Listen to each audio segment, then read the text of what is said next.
The moment my daughter screamed that I was ruining her wedding, something inside me settled instead of breaking. Darla stood in the middle of my small living room, hands shaking, mascara streaking down the corners of her face. "You have no idea what you're doing," she shouted.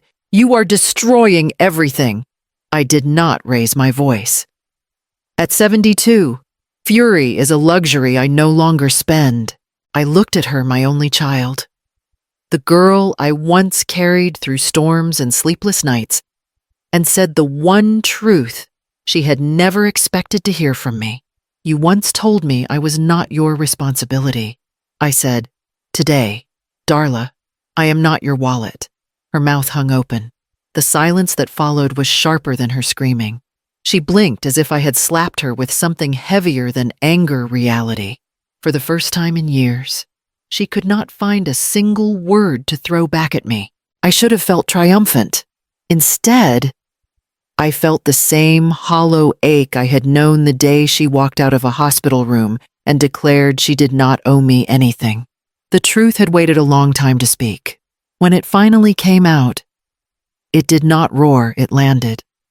She whispered, "You cannot be serious." I did not answer. There was nothing left to explain. The damage had been done long before this wedding, long before her demands, long before the $70,000 she believed belonged to her future and not my survival. Darla took a step back, stunned, her breath catching like she had been handed a version of me she had never bothered to imagine. I watched her struggle to understand, watched the shape of her entitlement shift as the ground beneath it cracked. 3 months earlier, I might have caved the way I always did. 3 months earlier, I still believed silence kept peace. But everything had changed long before she walked into my apartment demanding a life I could not give her. And this is where the truth begins, 3 months before the moment she realized I would no longer bend. When did love turn into obligation, and obligation into resentment? I still remember the sting of that afternoon inside Maine Medical Center, the smell of antiseptic clinging to the air, and the ache in my side that pulsed with every breath. I had just come out of surgery, still groggy, still unsure which part of my body hurt more, the sutures or the loneliness pressing against my ribs. Darla stood near the foot of the bed, arms folded, phone in hand. "How long will this take?" she asked without looking up. "I only need a few nights," I said softly, "just until I can move without feeling like I might fall." She finally met my eyes, but there was no warmth in the look she gave me. "Mom, I cannot do that. I have work. I have plans. I have a life." She exhaled sharply. "You are not my responsibility." Those words cut deeper than the incision along my side. I tried to hold on to the hospital blanket, as if the fabric could steady me. "I am not asking for long. I just need help standing. Maybe some meals." "No," she said. "You will figure it out. You always do." A nurse stepped in with a clipboard, and Darla used it as her exit. "I have to go," she said quickly. "Let me know when they discharge you." She left before I could answer. 2 days later, I returned to my small apartment overlooking the back cove. I moved slowly, each step tugging at my stitches. My building was old, the kind of Portland brick that remembered more winters than generations. I lowered myself onto the couch and stared at the empty room, realizing no one would come through the door with soup or a blanket or even a moment of company. I learned how to get up on my own, how to cook standing sideways to keep pressure off the incision, how to breathe through pain without letting tears fall. If she could leave me then, why did she come back now? 3 months after the hospital memory stopped stinging and settled into something quieter, Darla appeared at my door as if the years between us had been warm and uncomplicated.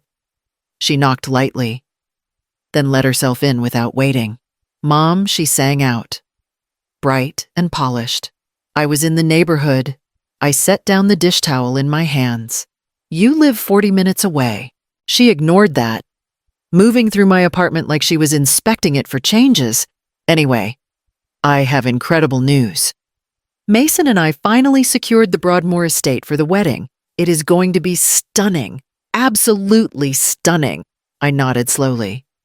Congratulations. Darla clasped her hands together. So, there is something we need to discuss. Her smile shifted into something rehearsed. The remaining balance is only $70,000, which is honestly a bargain for a venue like that. And I know you want to help. It is what mothers do. My fingers curled against the counter. Help in what way? Oh, Mom. She laughed lightly, as if I were being cute. Contribute. You know, honor the tradition. A mother supports her daughter's wedding. Mason's parents already agreed to cover a portion. It is our turn, I repeated, but she barreled forward. It will mean so much to everyone. And you can afford it now.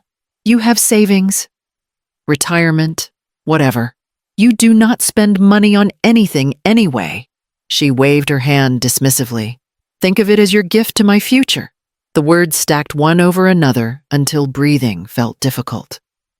Darla, I never agreed to pay for a luxury wedding. She blinked at me, her smile thinning. It is not luxury, it is standard. Everyone expects a certain level of elegance. You do not want me to look cheap, do you? I want you to live within your means, I said quietly. Her face tightened. Do not start that. This is what mothers do. You owe me this. The air shifted, heavy enough to bend my spine. I steadied myself against the sink, realizing Darla had not come to share joy. She had come to collect. The pressure began the same night Darla left my apartment. My phone buzzed before I even finished washing the dishes. Mom, I know you were overwhelmed. Think it over. A mother should want her daughter's wedding to be beautiful. Another message followed. If you refuse, people will talk. I cannot go through that humiliation. By morning. My voicemail was full. My sister-in-law Nora spoke first. Her tone sweetened with warning. Eulalia, you do not want Darla to look abandoned. A wedding is a reflection of the family. Surely you understand that. Then Cousin Colleen chimed in. $70,000 is not that much for a once-in-a-lifetime moment. You have always been careful with money. Now is the time to use it. Each call felt like someone pressing a thumb into an old bruise. The same old expectation bend. Give. Absorb. Late that afternoon, a text arrived from a number I did not recognize. This is Mason. I hope it is all right to message you. I hesitated before responding. Of course. His reply came instantly. I did not know Darla asked you for money. I am sorry. She should not have done that. I stared at the screen, unsure how to respond. Mason added, I know this puts you in a difficult position. I just wanted you to hear from someone who is not pressuring you. It was the first kindness I had been offered since Darla's visit, and it tightened something in my chest instead of easing it. By evening, I had stopped answering calls altogether. Every voice sounded the same, urgent, demanding, heavy with the assumption that I would carry the weight they placed on me. I sat at my kitchen table, hands folded, the phone buzzing beside me like a restless insect. The pressure had shape now, familiar and suffocating, settling over me the way it always had whenever my family needed something they never earned. Ruth Ann showed up without calling, the way only a friend of 50 years can. She took one look at my face and set her purse down with a thud. What did she do this time, she asked. I told her everything, the $70,000, the calls, the messages, the guilt woven into every word. Ruth Ann listened, jaw tightening. Eulalia, she said finally, love is not martyrdom. You are allowed to protect yourself. I am her mother, I murmured, and she has used that as a leash for far too long. Ruth Ann leaned forward. Draw a line, a real one, before she drains the life you have left. Her words stayed with me long after she left. The next morning, I made an appointment with Hal Whitford, the estate attorney I had trusted for years. His office near Monument Square was small and cluttered. but his eyes were sharp. "What brings you in?" he asked. I told him about Darla's demand, about the pressure, about the years of giving without ever being given to. He nodded slowly. "You want to safeguard what you have. I want to live the years I have left without fear," I said. Within an hour, Hal had drawn up papers placing my retirement savings into a protected trust. Only I would have access. Only I would decide where it went. He slid another document across the desk. "This will remove your daughter from all financial authority," he said gently. "Executor basil, beneficiary saham, everything." My hand trembled as I signed. Not from doubt, but from the weight of choosing myself. Hal gathered the papers and gave a small, respectful nod. "You did the right thing." For the first time in a long while, I felt something steady inside me, a quiet strength that did not need permission to exist. Darla did not knock. She burst through my door with the force of someone who believed the world owed her space. "I cannot believe you," she snapped, heels striking the floor like accusations. "You are ruining my future." "Mom, do you understand that I stayed seated at the kitchen table? Your future is not built on my savings." She threw her purse onto the counter. $70,000 is nothing compared to what I have invested in this wedding. Mason's family is watching. His mother already thinks I am unprepared. You are making me look irresponsible. I lifted my gaze slowly. You looked irresponsible long before this wedding. Her face reddened. You always twist things. You never support me. I let out a breath I had been holding for 2 years. When I needed you most, you walked away. She froze, but only for a heartbeat. That was different. You made me feel trapped. I had too much going on. You told me I was not your responsibility. I said, you left me alone after surgery. You never checked in. You never cared to know how I managed. That is unfair. She shot back. You are exaggerating. I stood and opened a drawer. No, I am remembering. One by one, I placed the papers on the table. Here is the medical bill from the year you refused to help me walk from the hospital door. Here is the pawn receipt from when I sold my mother's ring so you could join that dance program in high school. Here are the notices from the nights I paid your late fees, so your electricity would not be shut off. Darla's lips parted, but no sound came out. The fight thinned in her eyes, replaced by something like confusion, maybe even fear. I did not ask you to do any of that, she whispered. No, I said. You expected it. I gathered the papers into a stack. I will not pay for the wedding of a child who never paid attention. Her jaw clenched as if she was searching for a new argument. But the room had shifted, and she knew it. The pre-wedding dinner was held at a small restaurant chosen by Mason's parents. I was not invited, of course, but I heard what happened later from 2 different people who had no reason to protect Darla. Elaine Clark, Mason's mother, lifted her glass and smiled at the table before turning to Darla.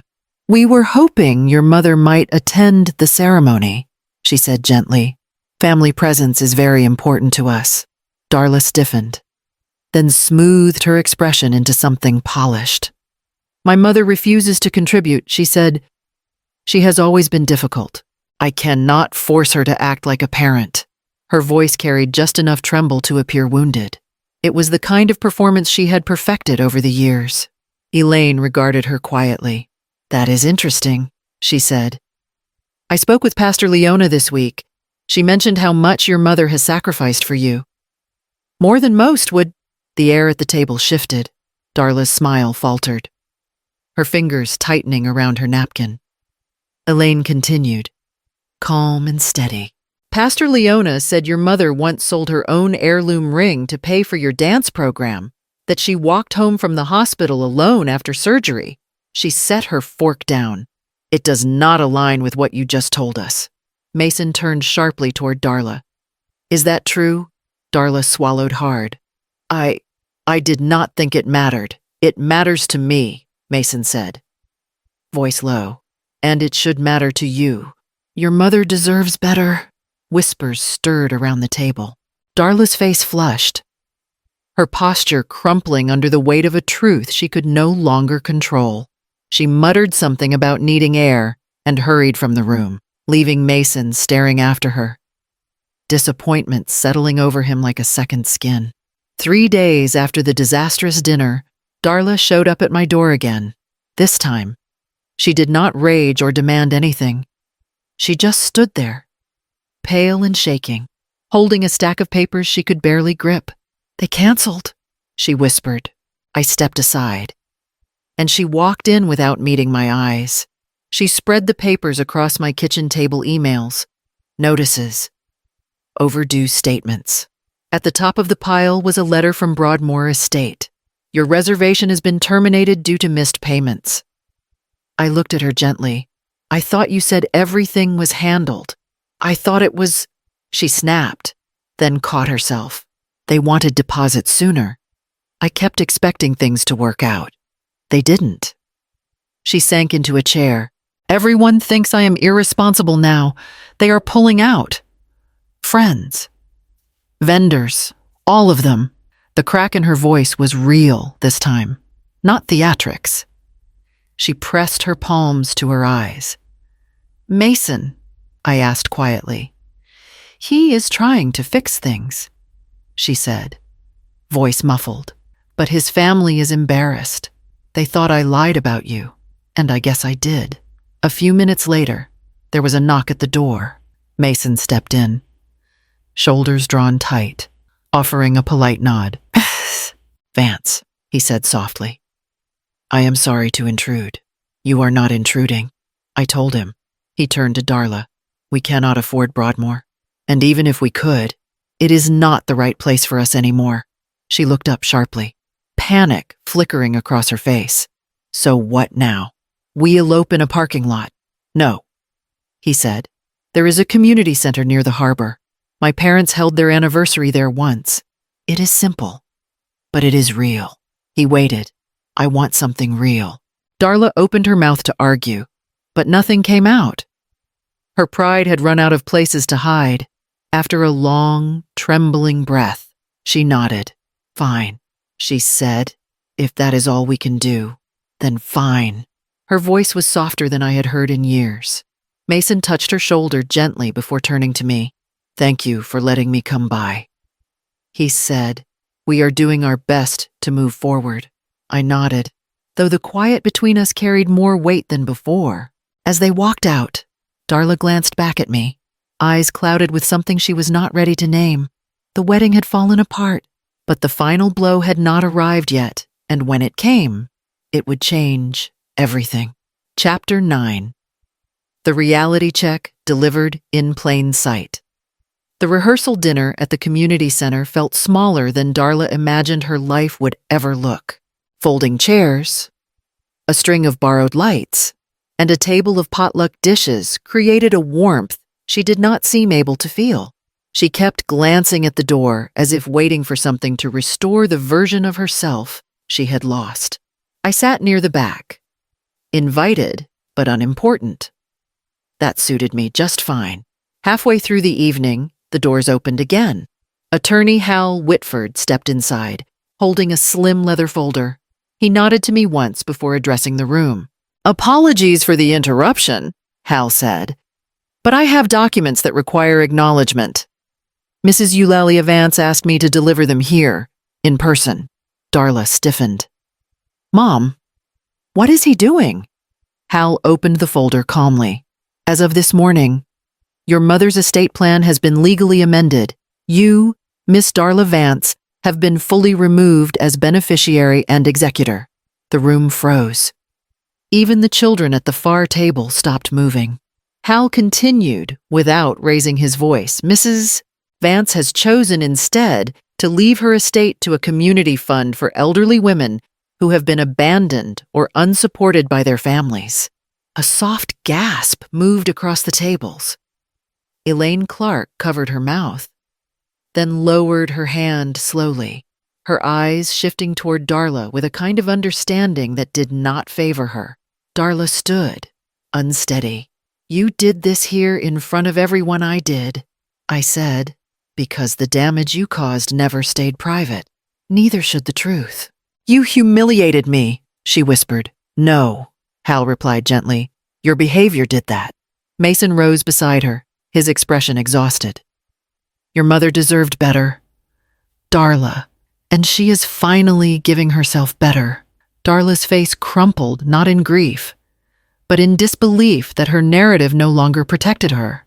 She sank back into her chair, hands trembling, eyes fixed on the documents as if they could be rewritten by willpower alone.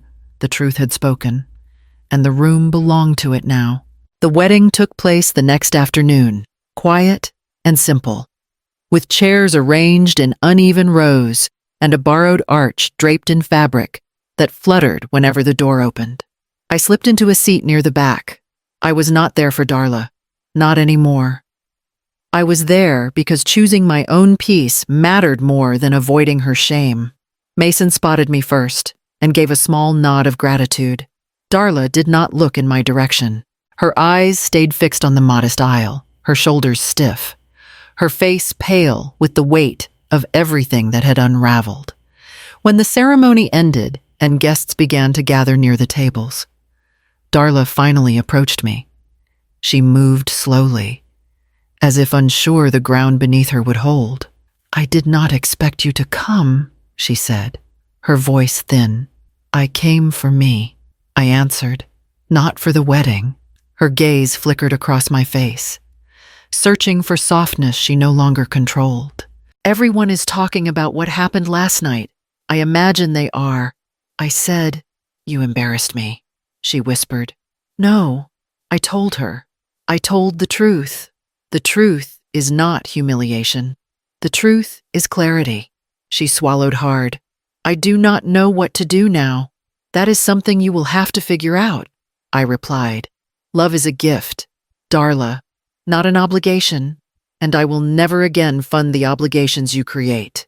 Her breath caught, a tiny broken sound. She looked like someone standing in the ruins of a house she never expected to collapse. For a moment, I thought she might apologize, but the words never came. She only nodded faintly, then stepped back, leaving a shape of absence where entitlement once stood. Ruth Ann joined me as I walked out of the building. You all right? She asked. I am, I said, and it was true. We walked through the cool Portland evening, my arm linked with hers. Each step felt lighter, as if a long, invisible weight had finally slipped from my shoulders. She once said I was not her responsibility. I murmured, and at last, I found the courage to agree. If this story touched you, share your thoughts, leave a comment, or subscribe for more stories of strength and truth told from the hearts that lived them.